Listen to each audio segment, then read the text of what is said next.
আমি এই মন্দিৰ পাই গৈছো। আপোনাৰ ঠাই থাককচোন।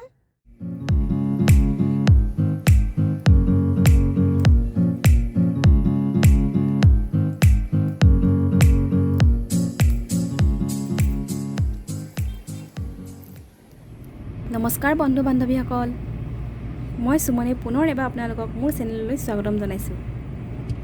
আজি মই গৈ আছোঁ আৰু আপোনালোককো লৈ যাম এনেকুৱা এডোখৰ ঠাইলৈ য'ত আছে ভালেকেইজন ভগৱানৰ মন্দিৰ একেলগে। আৰু যদি ভিডিঅ'টো ভাল লাগে তেনেহ'লে লাইক, কমেণ্ট আৰু শ্বেয়াৰ কৰিবলৈ নাপাহৰিব। আৰু মোৰ চেনেলত যদি আপুনি নতুন তেনেহ'লে চেনেলটো ছাবস্ক্ৰাইব কৰি কাষতে থকা বেল আইকনটো দবাই দিব। আহকচোন ভিডিঅ'টো উপভোগ কৰোঁ।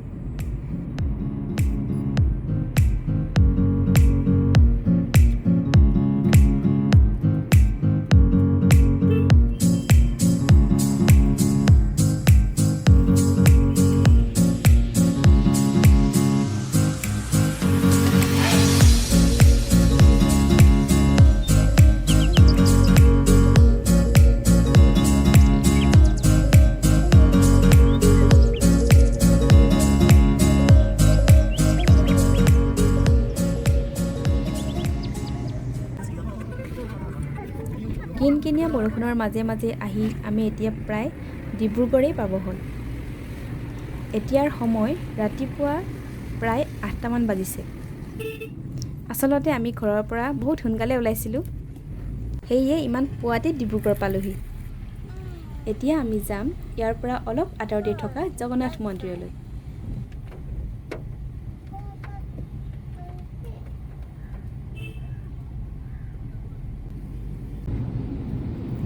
আমি এতিয়া ডিব্ৰুগড় টাউনৰ পৰা জগন্নাথ মন্দিৰলৈ গৈ আছোঁ। ইয়াৰ পৰা আৰু 3 কিলোমিটাৰমান গ'লেই আমি জগন্নাথ মন্দিৰ পাম।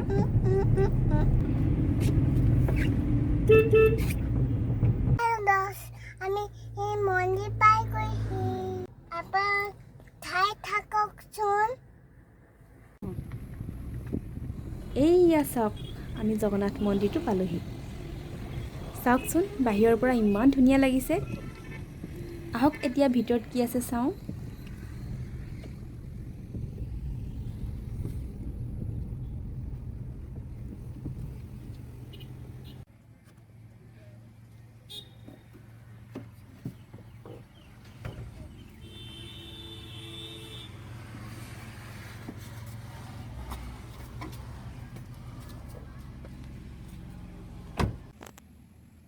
ৱাও, ৱালত ভগৱানৰ দৃশ্যবিলাক ইমান ধুনীয়াকৈ বনাই থৈছে, দেখিয়ে কিবা ভাল লাগি গৈছে। মন্দিৰলৈ আহিছোঁ যেতিয়া প্ৰথমে সেৱা এভাগকে দি লওঁ।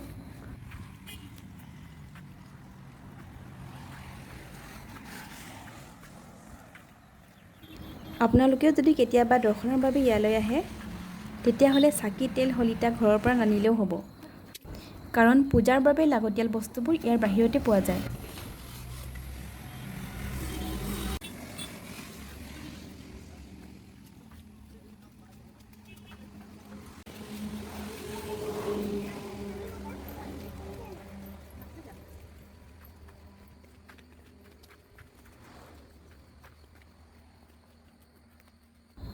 ইয়াৰে কৰ্মচাৰী এজনে ক'লে ভিতৰত চাকি আৰু ধূপ জ্বলোৱা মানা আছে, সেয়ে এতিয়া বাহিৰতে চাকি গছ জ্বলাই সেৱা কৰি লওঁ।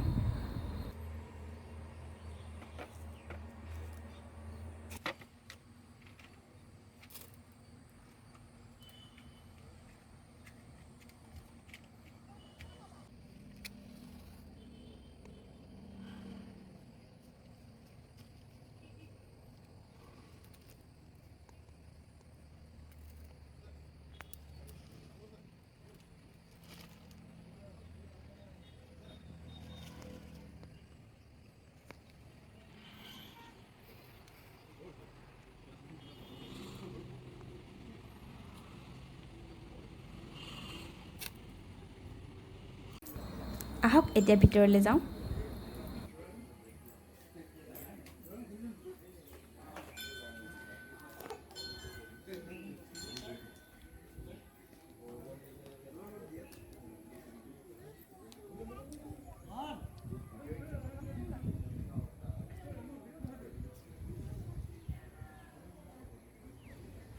মই প্ৰথমবাৰ আহিছোঁ ইয়ালৈ আৰু সোমাই ইমান ভাল লাগিছে মনটো। মন্দিৰটোৰ দৃশ্য কিন্তু বহুত মনোমোহা। শুনিছোঁ ইয়াত বোলে বহুকেইজন দেৱ দেৱীৰ থান আছে। আহকচোন কি কি আছে চাওঁ।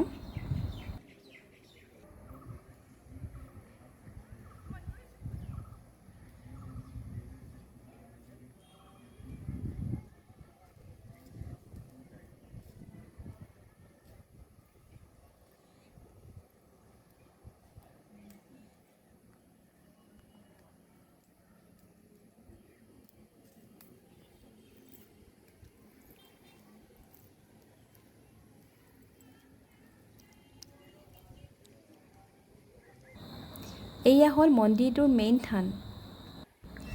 ইয়াতেই জগন্নাথ ভগৱানৰ থান দিয়া আছে। আহক এবাৰ ভিতৰলৈ সোমাই চাওঁ।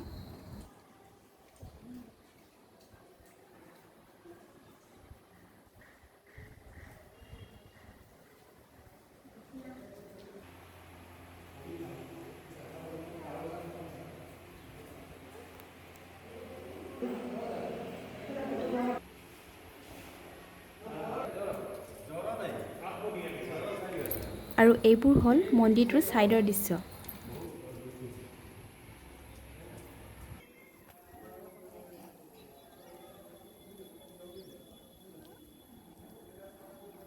চাওকচোন ওপৰৰ পৰা ইমান ধুনীয়া লাগিছে। মই যে কৈছিলোঁ বেলেগ বেলেগ থান আছে বুলি, আহকচোন এতিয়া সেইবোৰ থানলৈ যাওঁ। প্ৰথমতে আপোনালোকক লৈ যাম হনুমান মন্দিৰলৈ।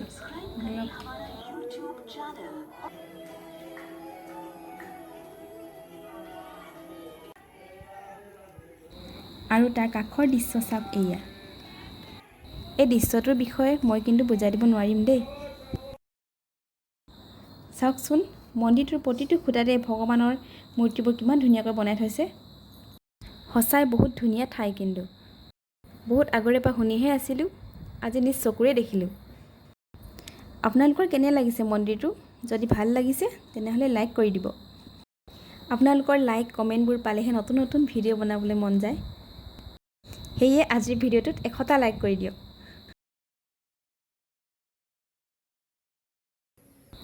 এতিয়া আপোনালোকক লৈ গৈছোঁ লক্ষী মন্দিৰলৈ।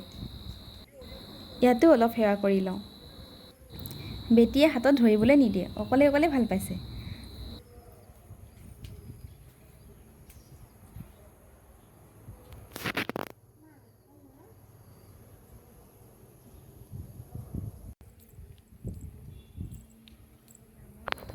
আৰু এইয়া হ'ল ৰামৰ দৰবাৰ।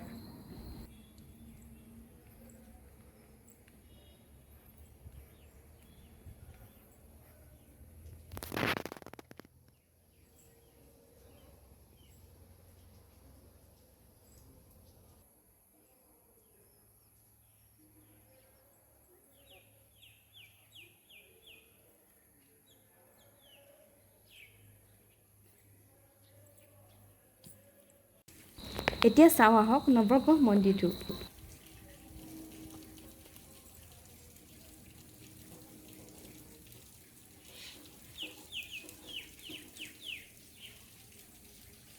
ইয়াত 9জন ভগৱানৰ মূৰ্তি থোৱা আছে। চাওকচোন মূৰ্তিবিলাক।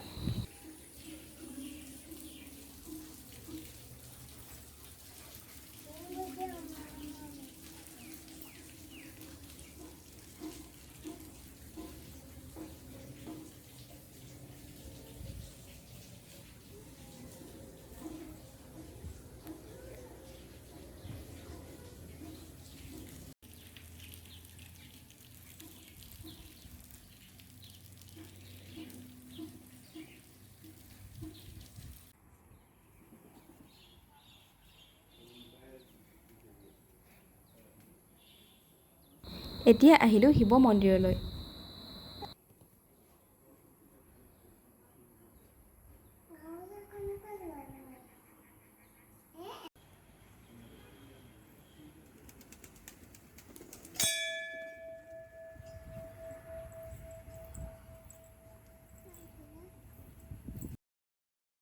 আৰু 2টা থান আছে, সেইকেইটাও চাওঁ আহক। ছাইডৰ পৰা চাওক ইমান ধুনীয়া লাগিছে মন্দিৰটো।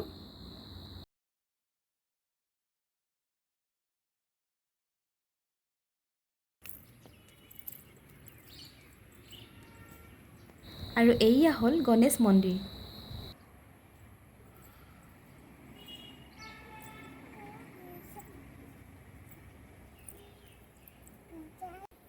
ইয়াত বহুত ধুনীয়াকৈ গণেশ ভগৱানৰ মূৰ্তিটো ৰাখি থোৱা আছে।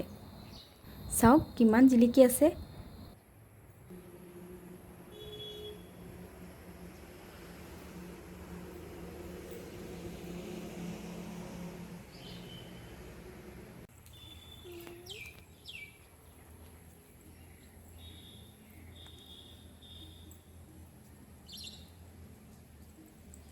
আৰু মন্দিৰটোৰ শেষৰ থানটো হ'ল বিমলা মন্দিৰ।